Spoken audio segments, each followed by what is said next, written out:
Welcome to the Healing Wisdom Podcast. My name is Pandora Peoples, and today Miranda Rondeau is back speaking with us about synchronicity, spontaneity, and how to spark your creativity. Miranda Rondeau is a drum teacher, vocal play shop, facilitator, composer, and singer. It's a pleasure to be back and see you again, and excited to be here with you.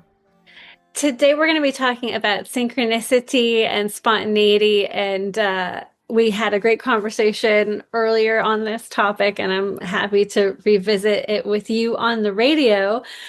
I love your singing, and I love how you teach and infuse that energy and comfort inhabiting the space of spontaneity through your music. And folks can find your songs Dragonfly and This Love on Apple Music and also on their Instagram if they're looking for really cool music for their background to accompany their posts. I'm directing folks there. Dragonfly and This Love, really beautiful and really great examples of how your practice of freeing your mind and of criticism helps your creativity blossom in your music. And you're a great facilitator in the workshops, and all of your workshops are recorded so folks can find them online and practice at their own pace. And you really break down steps to understanding rhythm, inhabiting rhythm, making it very visceral. So thank you for the work that you do. I would love for you to tell folks about your offerings and just what you do. Oh, well, thank you for that introduction.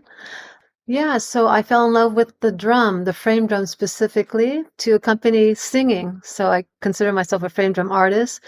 And I love singing, specifically spontaneously, but also creating in English as well. So with the drum, I teach the heart of frame drumming. That's the introduction. And you start off right away with integrating the voice and using the voice as a way to offer, making an offering. But also, we learn a song in English, which is called the element song, because we not only hold a drum, we hold all that the drum represents.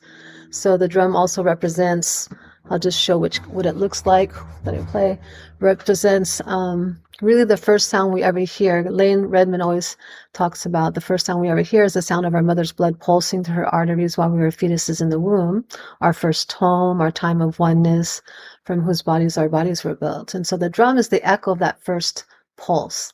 So first we bring in intentions. Oh, what are we holding? Well, we're holding the sound of the mother.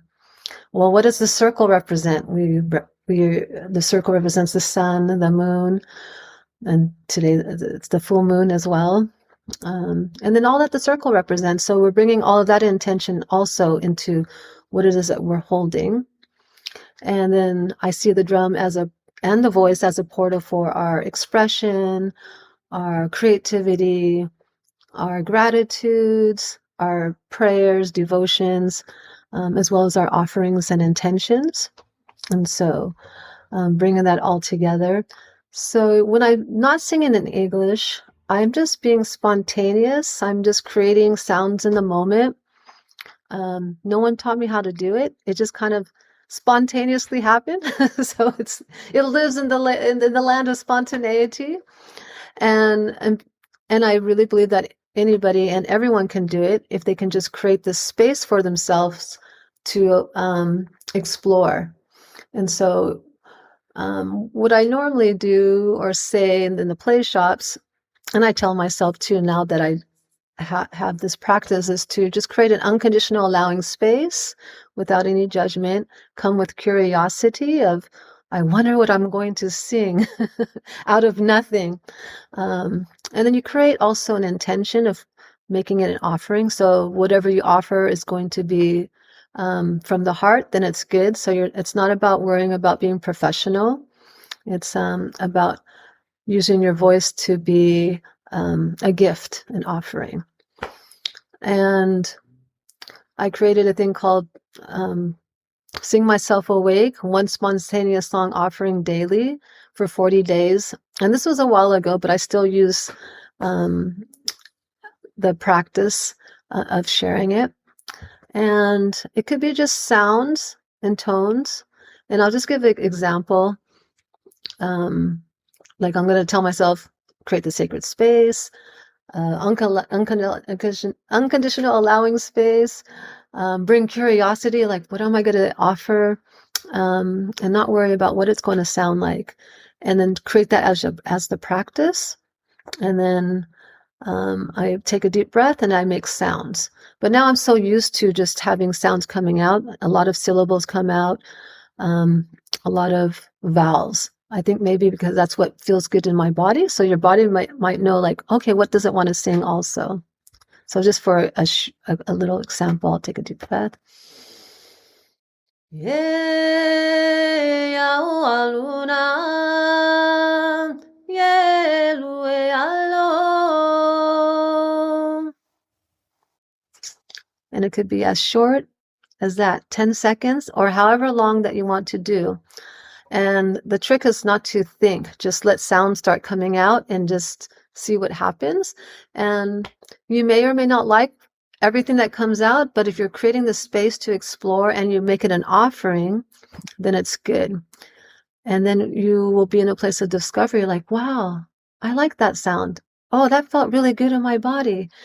Plus, when you're singing, you're creating vibrations inside yourself, and you're bringing yourself in the present moment. And you're creating. We're creative beings, right? And we have unlimited creativity.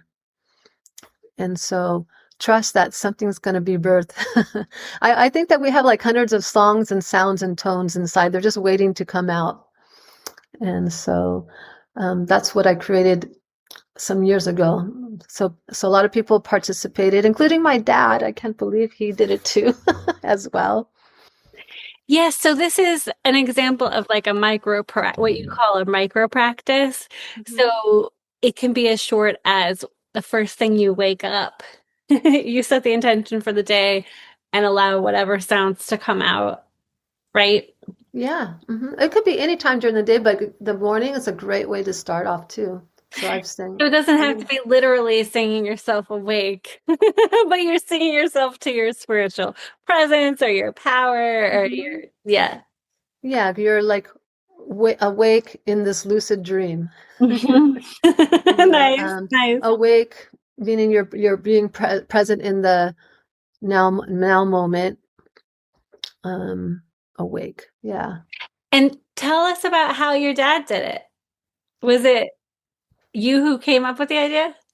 It was me that came up with the idea, and then first he's like, oh no, I can't, I'm not a singer. I can't create anything. I have no ideas. And then I remind him, I'm like, no, we have unlimited creativity. I go, let's do some samples back and forth. I go, I'm just going to make up some words like, like little kids make up words in languages when you were like little. So a lot of times I'll go, okay, I'm going to say, sing first and then you just sing back to me. So that's how we did it. We practiced like a call and response. Not He didn't copy me, but we just like had a conversation. So it might look like something like this. Ya luna na pakoruya ye aliana. And I go dad. And then he didn't have time to think because I'm just like, go dad. So then the next thing something's coming out. and then we start laughing because it's not something he normally does. And he thinks it's like maybe silly, but he's having fun at the same time. But I don't give him enough time to have the intellect think about making a comment about what he's doing. Then I go right back.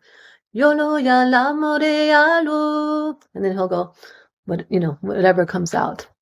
And I go, that's all you have to do. It's 10 seconds long. It doesn't have to be long.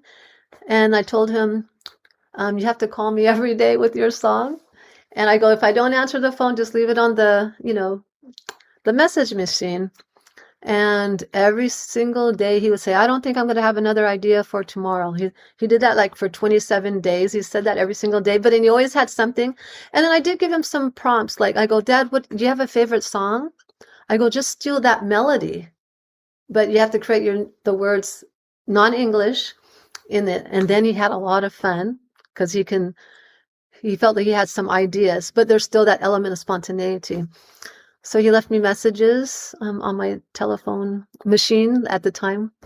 And when it was day 27, I go, Dad, I go, did you know that you've been saying I can't create another song or you have no ideas for 27 days?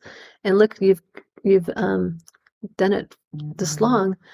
I go, remember, you have unlimited creativity. He goes, okay. So then he stopped and he finished the 40 days. And then the following year, he did it again.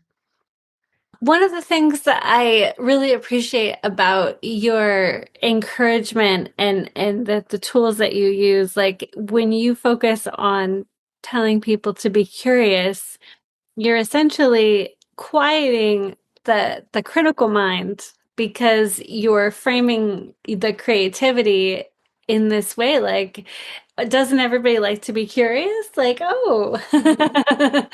what do I have inside me? Yeah, because you get to hear it for the first time yourself, and and it's like, what is going to come out? And then you add the other element of making it an offering. So together, you'd be curious, like, what are you going to offer, and how is that going to sound? And as long as it's coming from the heart, it's good. Even if you think it doesn't sound professional or perfect, it's not what the point is. It's the point is that you're creating in the moment with curiosity and playfulness, and you're making an offering.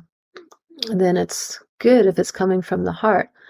And then that practice, if you keep doing that, it gets your mind gets a little more relaxed, like, okay, don't worry. And because you start trusting that something's going to come out because we are unlimited creativity. Yeah, go ahead. Oh, it's a way to embody your intentions because, it's like setting the intentions for your day or for your month or for your year ahead in terms of like making a plan, or writing it down on a piece of paper and either burning it or burying it. There's all kinds of rituals that people do to set intentions and actions that people can take. But when you embody a sound and make a declaration, putting it out to the universe, it's an active prayer. It's an active meditation. It's an active prayer. And that's a feeling that you are carrying with you in that resonance, and that vibration. So it's a pretty cool thing to do. Yeah, it's a win-win all the way around. You're offering something and then you're being in the present moment, you're creating and and you're putting into motion your day and then how you feel because Mhm. you're going to feel good afterwards. So then your frequency of feeling good is also part of the offering. And so it's a win-win all around to just use your voice, the most least explored instrument, free instrument, and least utilized. These are made for the voice is designed for making sounds and tones and singing.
That's why dancing led me to the drumming because I love dancing and I just heard a drum circle drumming for the first time and my body was like, what is this drumming? And then I found it and then had a whole experience of being danced and I'm like, wow, this drumming is amazing. I didn't think about drumming, but the dance was amazing.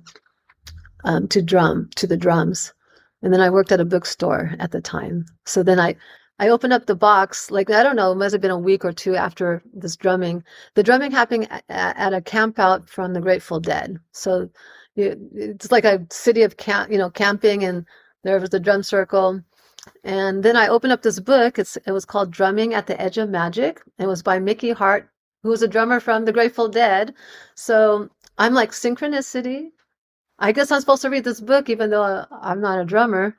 And then I read the book, and then there was certain things in there that was shared in there that made me say, "Oh, I can drum." It doesn't. There's not a. It doesn't have to be. You don't have to be a guy to drum. Because he mentions there's two sides of drumming. There's the spiritual side and the technical side. So when I heard spiritual, it was gender for me. So I'm like, oh, does that mean I can play? So since my sister had some congas that no one played in the garage, that's how I just started exploring, being spontaneous. And as I was doing that, I was like, oh, here's a low tone. Oh, here's a high tone. Here's a muffled tone. And because I also had some musical background, I'm like, oh, here's kind of this rhythm I could repeat over and over. And I kept finding, so that's how I got into the drumming, because I followed my love for dance spontaneously. Then I led to the synchronicity to find the book and to the drumming. And Yeah, and deadheads will probably say that all like good roads lead back to the Grateful Dead or something.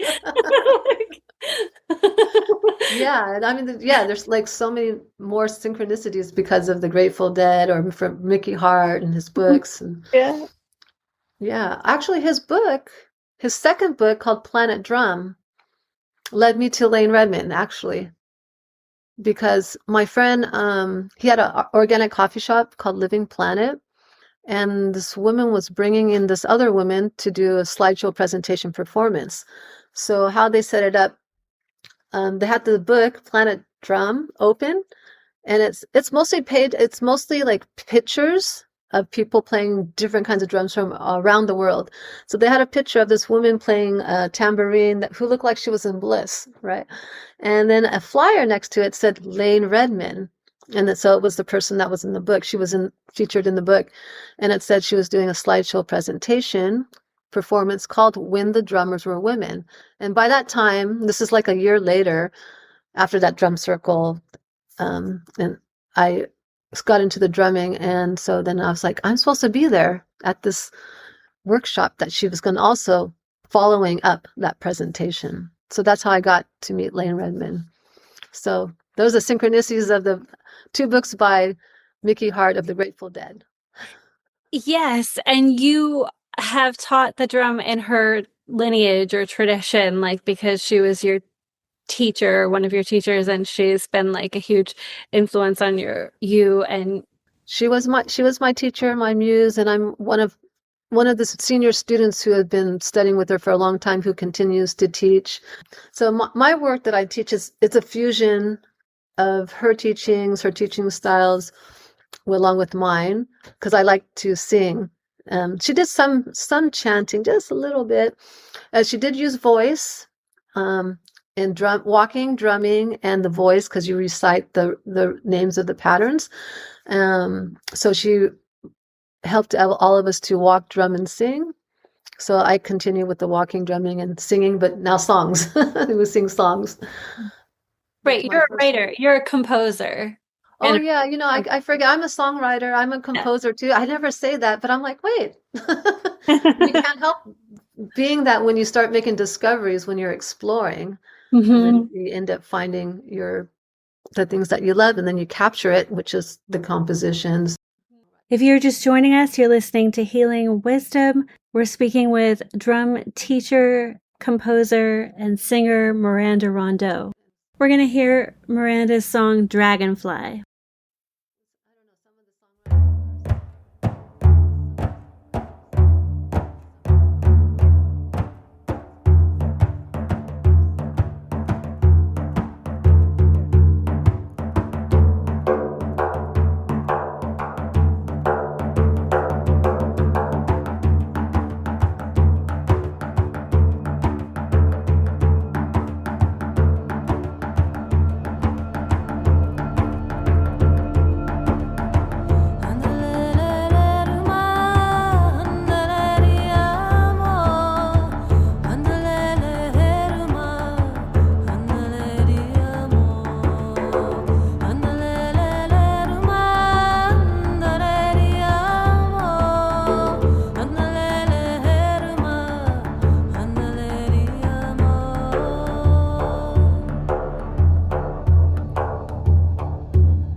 I think about the bees, if we can think like learning from them. So the bees are considered a superorganism. So even though there's a hive that has 40,000 bees in there, they're considered one organism. And so each bee is in service to the hive. So they bring their job of whatever. So they each have a job that they do to make sure that the hive will thrive and stay alive. And so, connecting back to the ancient priestesses that played the frame drum, they were called Melissa and Deborah. So that means bee in Greek and bee in Hebrew. And so they were inspired by the bees and how that they lived. So if each bee is contributing their gifts to the hive, then the hive will thrive. So if humanity can remember we're like part of the same hive and we contribute our gifts, that we can thrive. So I try to hold on to that kind of vision, something, like that's to tether to, like, we're all one family. We are all unique beings that has something to give, to contribute to the family human hive. We have forgotten, so we're here to remember. That's what I think, because that's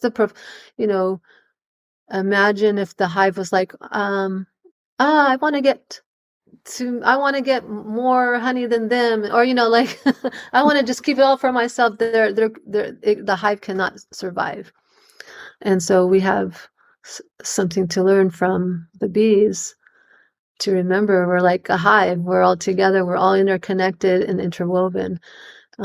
So that's what I keep coming back to is, even though it sounds, and so some of my songs, I have that to help me remember, so that we're love. So that's why this love song came also, that we are love, that we're here to be of service to that, service to the love, service to the remembrance. And so that's what the drum represents for me too. It's like the drum represents oneness, wholeness. Well, that's what we are.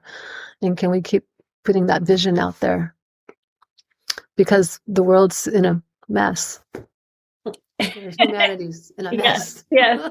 We're like the Walking Dead, and forgetting who we are, and we're causing, profound suffering in the world. Mm. And so we need some profound remembrance of the truth of and essence of who we are, what I think.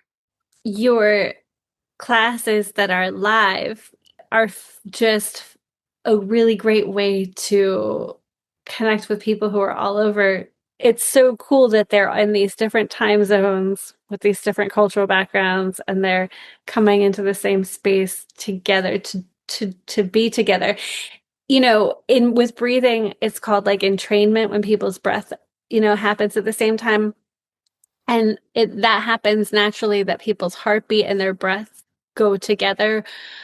So whether people are singing or drumming, or even listening to the same music, it can have that effect to synchronize everyone's hearts.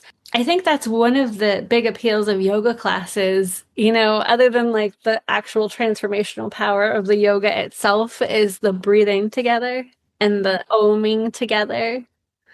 Yeah, I mean, with the drum, you're kind of in a way recreating and training to the drum or to the beat, just like we were entrained with our mother's pulse. So music, it's easy to entrain to. Breath, all of it's a pulse, it's a rhythm. You breathe in rhythm. And so we're wired for entrainment in that way. So drumming and singing and dancing, we entrain to the music, or we entrain to the drum, or we entrain together in the drum or the singing or the humming. So it's like symbolically we get to be together in that way. And that's how Mickey Hart also described the drum circle as well. He goes, what's happening is the law entrainment comes into play, because you can have a room full of different people that some don't Many don't know how to drum, and maybe some know how to drum. It could be all chaotic in the beginning. Eventually, everyone will lock onto one of the rhythms. And then the next thing you know, everyone's together, and then everyone's having a unitive experience, knowing everyone else is having the same unitive experience. And I'm like, really?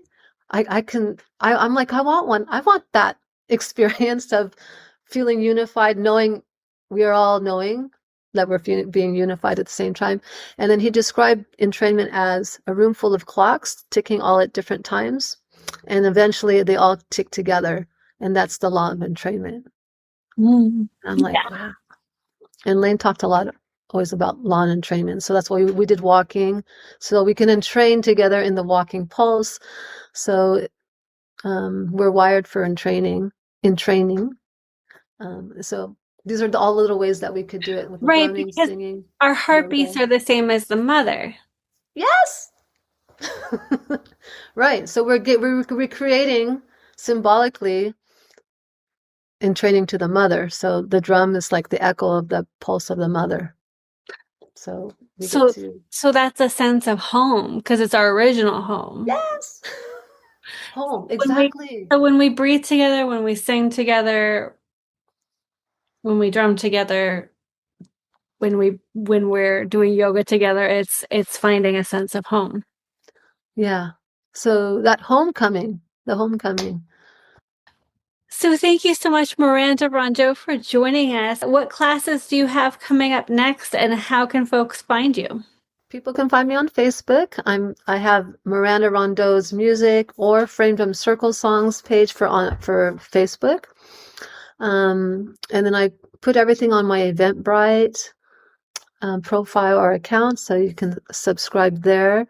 For my live recorded stuff, it's framedrumcirclesongs.com. And then what I have upcoming is an introduction, actually, Heart of Frame Drum signature introduction. It's a two-part series. It's starting February 14th and February 21st. But you'll need to get a drum, something like this that has a thumb notch or a thumb hole, like a Remo fiber skin frame drum, 16-inch. This one's a 16-inch, but it's a Renaissance head. And then you can come join. You don't have to have any drumming experience whatsoever. And so that's going to be Saturdays, 2 Saturdays at 8:45 a.m. Pacific time. So Eastern time will be 11:45 a.m. and go for an hour and 45 minutes. And you'll learn all the foundations of the drum, how to play, the names of the strokes, how to read simple drum notation, weave in your voice, learn a song. Oh, next week there's one weaving rhythm and voice featuring the song. It's called Abundance, the Current of Love. It's the current of love. So the theme is love, the song, just in time before, Valentine's. You've been listening to Healing Wisdom. All of our shows are podcasts. You can find them at healingwisdomradioshow.com, WOMR.org, or wherever you get your podcasts.